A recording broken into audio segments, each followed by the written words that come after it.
되는데 이 두 사람이 누구냐면은 이 요한복음을 쓴 사도 요한하고 누구냐면은 안드레입니다. 안드레. 이 안드레는 이제 그 베드로의 동생입니다.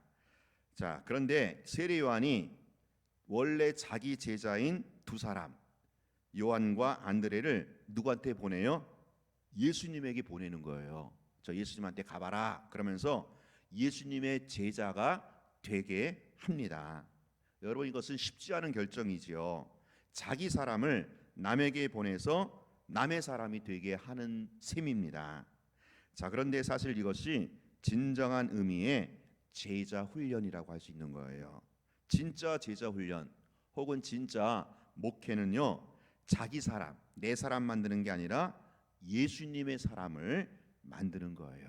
이게 지금 세례 요한이 우리에게 보여주고 있고, 오늘날 모든 목회자나 사역자들이 꼭 지켜야 할 것이죠. 성도를 자기 사람 만드는 게 아니라 성도로 하여금 하나님의 사람, 예수님의 사람으로 자꾸 안내하고 예수님을 소개하도록 해야 되는 거예요. 자, 이 두 사람 누구랑 그랬어요? 요한하고 안드레. 자, 그 중에 이 안드레가 이제 예수님을 만나고 예수님의 제자가 됐잖아요. 그래갖고 자기 형한테, 자기 형이 누구예요? 베드로에게 가서 베드로를 전도하는 거예요. 형, 내가 그리스도를 만난 것 같아, 내가 메시아를 만난 것 같아 하고 자기 형 베드로에게 예수님을 또 소개하는 겁니다. 자, 그래서 베드로가 이때 예수님을 처음 만나게 되는 겁니다. 그 유명한 수제자 베드로가 예수님을 처음 만났을 때 예수님 베드로에게 뭐라고 그래요? 네가 지금은 요한의 아들 시몬이니 장차 앞으로는 뭐가 되리라? 게바. 그 게바가 뭐냐면 베드로라는 이름이에요. 이게 예수님이 지어준 이름입니다. 원래 베드로 이름은 시몬인데 처음 만났을 때부터 예수님은 딱 베드로를 보시고 네가 앞으로 반석, 이 베드로가 반석이라는 뜻이거든요. 반석이 될 거야. 이 장면이 나오는 겁니다. 자, 그리고 그 다음 날 빌립이 나와요. 빌립이 누구냐면은 나중에 오병이어 사건 때 5천 명인데 5천 명이 이제 뭐 먹을 게 없는데 빌립이 그랬잖아요. 예수님 200데나리온의 돈이 있어야 5천 명을 먹일 수 있다 했던 그 사람이 바로 빌립인데, 이때 빌립이 이제 처음 예수님 만난 장면이에요. 이 빌립이 예수님을 만나고 자기 친구 누구예요? 나다나엘을 전도해요. 나다나엘. 그러니까 빌립도 원래는 그 베드로 안드레 형제하고 같은 동네 사람이에요. 같은 동네 사람이었는데 지금 여기 세례 요한이 하도 센세이션을 일으키니까 세례 요한의 집회 장소에 왔다가 거기서 예수님을 만난 거예요. 그래서 예수님을 만난 빌립이 이제 예수님을 만나서 예수님의 제자가 된 거죠. 이 빌립이 자기 형제, 자기 친구한테 전도하는 거예요. 나다나엘에게 뭐라고 전도하느냐? 친구, 내가 구약 성경에서 예언한 그 메시아를 만났어. 자, 그러니까 이 나다나엘은 친구 따라 예수를 믿게 된 거예요. 여러분, 친구 따라 강남 간다는 말도 있고, 우리가 또 친구 따라 이렇게 주일학교 학생들 보면 교회 와서 예수님 만나고 그러잖아요. 이 나다나엘이 바로 친구 빌립을 따라서 빌립 때문에 예수를 믿게 된 그런 케이스입니다. 이 나다나엘이 이 바돌로메와 동일한 인물로 이렇게 추측을 하는데, 어쨌든 이 다섯 명이 나오죠. 요한, 베드로, 빌립, 나다나엘. 이 다섯 명이 사실은 원래는 세례 요한을 추종하던 세례 요한의 매니아였는데, 이들이 이제 세례 요한의 소개로 예수님을 만나서 예수님의 제자가 된 경위입니다. 자, 우리가 그 장면을 읽었는데 여기서 우리에게 주시는 중요한 교훈, 메시지가 있어요. 첫 번째, 여러분, 전도라는 것은요, 아까도 말씀드렸지만 내 사람, 내 부하, 내 제자를 만드는 게 아니라 바로 예수님의 사람, 예수님의 제자가 되게 하는 거, 이게 진정한 전도고 이게 제자 훈련입니다. 바로 세례 요한이 보여주고 있죠. 두 번째, 여러분 정말로 예수님을 만났다면 예수님을 어떻게 해요? 전하게 된다라는 거예요. 전도는요, 억지로 하는 게 아니에요. 시켜서 하는 게 아닙니다. 그리고 혹은 전도 훈련을 받아야만 하는 게 전도가 아니에요. 전도는요, 내가 예수님을 분명히 만났다면 내가 만난 예수님을 자연스럽게 전하는 거예요. 내 안에 예수로 차고 흘러넘치기 때문에 이게 자연스럽게 밖으로 나오는 게 전도라는 거죠. 자, 여기 보세요. 안드레가 분명히 예수님 만났죠. 그러니까 안드레가 누구 전도해요? 자기 형 베드로 전도하고, 빌립이 예수님 만나니까 빌립이 자기 친구 누구 전도해요? 나다니엘을 전도해요. 이들은 예수님 만난 즉시로 전도합니다. 사도 바울도 그랬거든요. 사도 바울이 다메섹 가다가 부활하신 예수님 만나고 즉시로 변해서 회심해서 다메섹에서 예수 전하거든요. 전도는요, 아내가 전도 훈련 받아야 돼, 뭐 기도를 더 많이 해야 돼, 준비 기간이 필요해, 그렇게 해서 하는 게 전도가 아니에요. 전도는요, 사실은 하는 게 아니고 되는 겁니다. 왜? 내 안에 예수로 차고 넘치니까. 내가 분명히 살아계신 하나님을 만났다면 그 하나님을 다른 사람에게 전할 수밖에 없다라는 것, 이것이 오늘 본문이 보여주는 교훈이에요. 세 번째, 자, 전도는 누굴 전하는 거예요? 예수님을 전하는 거죠. 근데 그 예수님이 어떤 분이냐?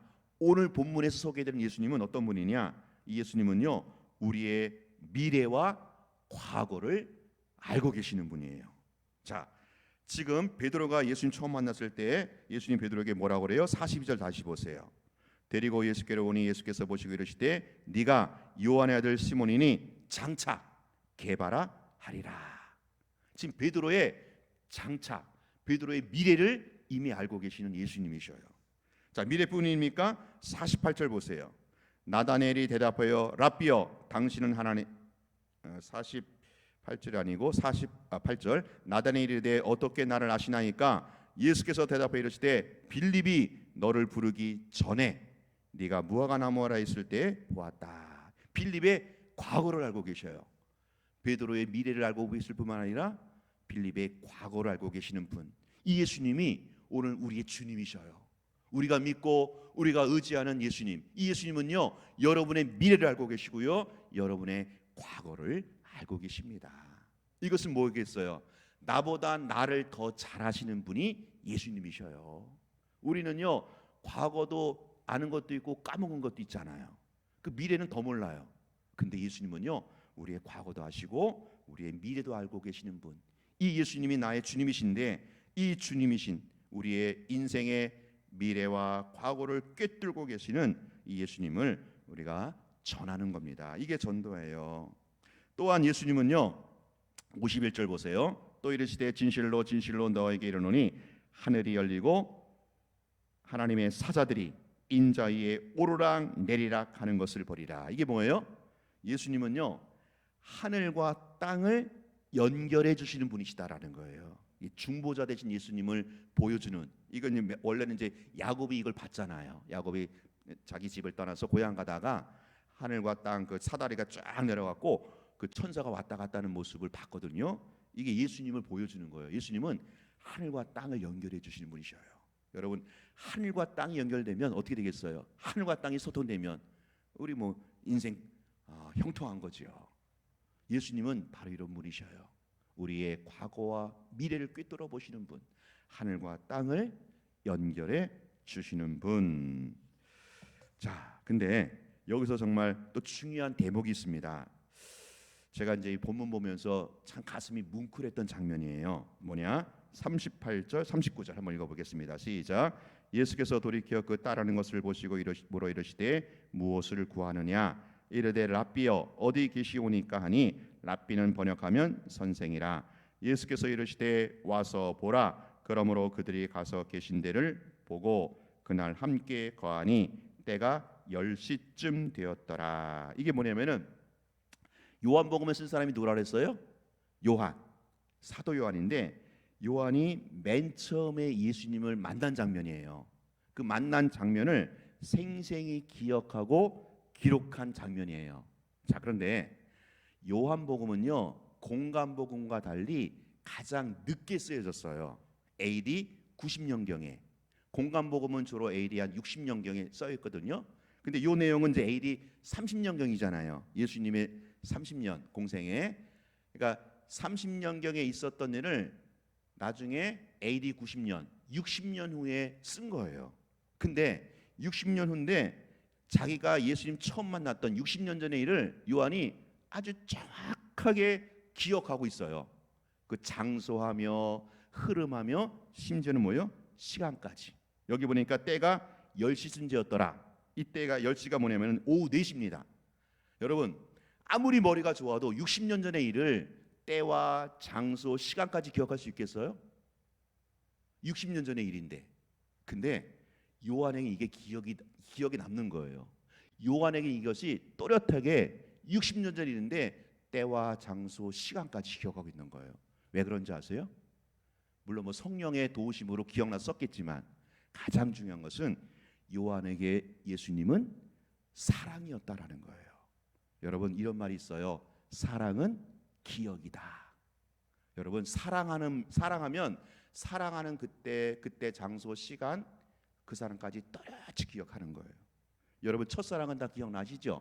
딴 건 더 잊어먹어도 사랑은 기억나게 돼 있는 거예요. 사도 요한이 얼마나 예수님을 사랑했으면 60년 전의 일을 기억하겠어요. 사랑은요, 기억이고요. 사랑은 머릿속에 염두에 두는 거고요. 사랑은 마음속에 있는 거예요. 전도는요, 예수님 사랑하는 것을 내가 사랑하는 예수님 전하는 거거든요. 사랑은요, 그냥 이렇게 말로만 하는 게 아니고, 물론 이제 실천이고 행함이지만 그 이전에 사랑은 기억이고, 사랑은 염두에 남는 것이고, 사랑은 마음속에 늘 남는 거예요.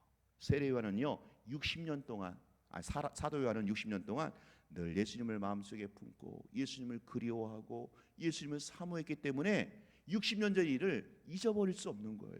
또렷이 기억하겠다가 AD 90년에 요한복음을 이렇게 정확하게 쓸 수 있었던 겁니다.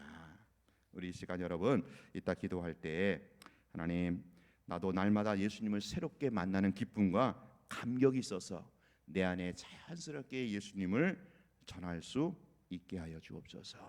내가 예수님을 알면 알수록 더 뜨겁게 사랑할 수 있게 하시고, 그 예수님이 늘 내 머릿속에 염두에 남게 하시고, 내 심중에 가운데 중심에 늘 있어서 예수님을 사랑함으로 살아갈 수 있도록 여러분 기도하시기 바랍니다. 기도하겠습니다. 하나님, 오늘도 특별 새벽 기도의 둘째 날을 맞이해서 말씀으로 시작하게 하시니 감사합니다. 우리가 살아계신 하나님을, 또 하나님이 보내신 예수 그리스도를 정말로 만났다면 이 예수님이 내 안에 늘 흘러 넘치게 하여 주옵소서. 그래서 전도가 자연스러운 생활이 되게 하여 주시옵소서. 내가 만난 예수님은 내 미래와 과거를 알고 계시고 하늘과 땅을 연결하시는 중보자 되신 줄로 믿습니다. 이 예수님을 알면 알수록 더 뜨겁게 사랑할 수 있게 하여 주옵소서. 주님을 사랑함이 내 삶의 패턴이 되게 하시고 내 삶의 능력이 되게 하여 주옵소서. 하나님, 우리 사랑하는 교우들 올해 정말 나바시, 나를 바꾸는 이 시간, 말씀 15분, 기도 15분의 이 거룩한 습관이 잘 장착되게 하여 주옵소서. 오늘도 이 새벽을 깨운 주의 종들, 또 가정에서 또 방송으로 예배하는 주의 백성들에게 여호와 라파 치유의 은총, 회복의 은총을 베풀어 주시고, 오늘 한날도 예수님과 연합한 자로서 주님과 함께하는 삶을 살아내게 하여 주옵소서. 오늘 수요 예배에 큰 은혜 베풀어 주옵소서. 기도 응답 내려 주옵소서. 예수님 이름으로 기도하옵나이다. 아멘. 자유롭게 기도하시기 바랍니다.